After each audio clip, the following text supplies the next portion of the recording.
Hello, welcome back to the channel. If you're new here, my name is Dan, and I'm going to review Denis Villeneuve's Dune. So as we all know by now, Dune is an adaptation of Frank Herbert's novel. It came out in the 60s, and this film, it's important to know off the bat, doesn't tell the entire Dune stories. I think there's something like 8 Dune books, there's loads of them. This particular story, even within the larger Duneverse, isn't entirely covered in this film, which seems to be, like every other review I've read of this that has any problem with Dune, seems to be the fact that it essentially cuts off between a third and a halfway between that story being told, Paul Atreides' story being told. But if you go in knowing it's a part one, I think you'll have a really good time. I loved it. It's my favourite film of the year so far. Still waiting on Spider-Man No Way Home and The Beatles Get Back and Don't Look Up and a few others, Licorice Pizza, stuff like that. So I can't say categorically right now it's my favourite film of the year, but so far it definitely is. It's so clearly a Denis Villeneuve film. If you've seen really any of his films, it's pretty evident that this is one of his. It's got the huge sort of sci-fi scale to it that something like Blade Runner 2049 has. It's beautiful looking, it's got dark and gritty stuff in there, it's violent, it's got themes, it's got sort of socio-political themes, which obviously stems from Frank Herbert's writing all the way back in the 50s or 60s whenever he wrote this. And this is one of those films that really, on the technical front, you can't fault it. The cinematography is absolutely gorgeous from Greg Fraser. The source material, of course, is essentially legendary, I think, at this point. You know, the cast give great performances. I don't know that there's really necessarily going to be any Oscar-nominated performances, but everyone was good across the board.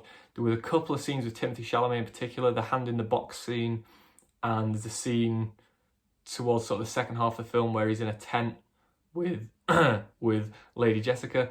And those two scenes in particular, I thought he gave a really, really good performance.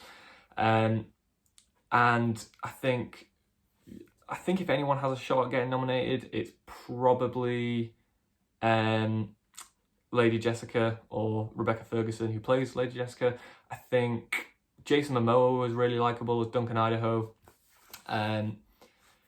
Oscar Isaac was great as well. Everyone really was good. I thought Stellan Skarsgård played a really menacing villain as well. But he's not like that. He's not that kind of classy villain that you know, he's not one of these sort of fleshed out three-dimensional villains where you're like, yeah, I see where he's coming from. No, he's just a total piece of shit that you just fucking hate and you want to see him die. But sometimes that's what you want in a film like this, and especially when it's sort of an allegory for political figures and, you know, these mega rich kind of oil barons and stuff, and sort of live without mercy. Right, you're gonna have to excuse me. I don't know why my voice has decided to break randomly at the age of 25. But yeah, anyway. So there's that. The music from Hans Zimmer is very good. Some people have said it's his best work ever. I personally wouldn't go that far. I think Interstellar and Dunkirk are probably my two favourite soundtracks from him, but this is very good. And you can tell it's Hans Zimmer because it's that big, loud, bombastic kind of orchestral thing. But it also is kind of a new flavour in his filmography. It sounds a bit different. You've got bagpipes, you've got more synthy stuff. But yeah, the music really does sort of elevate everything and helps transport you to that world. The story itself is full of a lot of lore and world building and stuff like that, which can easily come across as just loads of exposition, or if you haven't read the books, which I haven't, it could be easy to just think, you know, maybe it doesn't all translate, and maybe you watch it and you come out thinking, I don't really understand how the ins and outs of that universe work. But I didn't really. I mean, I've seen it 3 times now. At this point, and I've read articles and watched videos explaining certain things and what things mean and whatever. At this point, I think I completely get it. After my first time watching it, I'd say I got probably 90 to 95% of it. There's the odd thing that isn't really fully explained, but I kind of prefer that. I kind of prefer something being presented and not spoon-fed to you, as opposed to there just being a shit ton of exposition. So I like that that kind of helps the rewatch value, because you pick up on new details and you're like, oh, I didn't notice that before, or I didn't realise that callback before, or like even Paul's visions. I won't spoil it for anyone who isn't au fait with the Dune universe, but I was watching, it took my third watch to realise quite how Paul's visions worked, and I sort of did a bit of research to see if I was on the right tracks, and I was. So things like that really help for rewatches and stuff. With that said, it's not the sort of film that you're just going to stick on at any point. And, you know, it's not necessarily your Sunday afternoon movie like, oh, you know, I've got work tomorrow, let's just stick on something fun. You're probably not going to stick on Dune, but if you're wanting a big cinematic spectacle with world building and adventures and all that sort of stuff, then this is one of the best fantasy films, maybe the best fantasy film that I've seen since Lord of the Rings. It's really up there.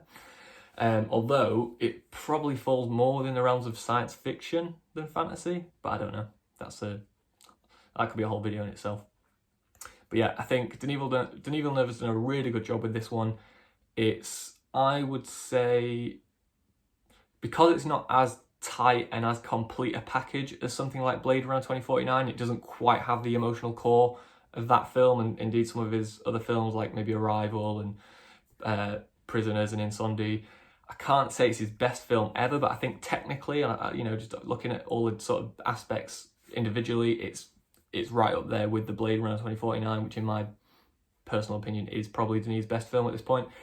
I think as a complete movie, like everything taken into account, it's probably, I would say, his second best film. I'm not saying that you will agree with that. I know a lot of people love Arrival. I really like it, but I don't love it on the same level as some other people. But this is the one that I would probably watch. If I was going to stick on a Denis Villeneuve film, this is probably the one I would stick on more often than the others. It doesn't tell a complete story, and like I say, I heard a lot of people had issues with that, but for me personally, I just thought, you know, it's a 2.5, if not getting on for a 3-hour film, and I felt like I got enough to be satisfied with that. I didn't really come out of it thinking like, they just blue balls me, which is kind of what I'd heard. I thought there was more than enough world building and sort of character exploration, and, you know, there were a good few action scenes and battle scenes and stuff. Nothing on sort of Helm's Deep level or anything, but I imagine that's coming in the next film, or maybe even if they're adapting Dune Messiah, maybe it'll be in that, who knows. But it does have action, it does have these great big intense sequences with the sandworms and stuff. So I really liked it overall, and I would definitely recommend it.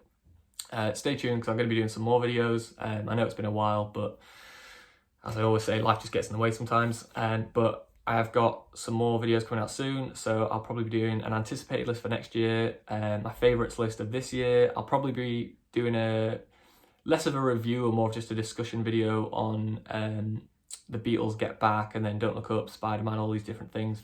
So if you like the content, then you know what to do. Drop a like, subscribe, all that stuff. And yeah, thanks for watching. I'll see you in the next one.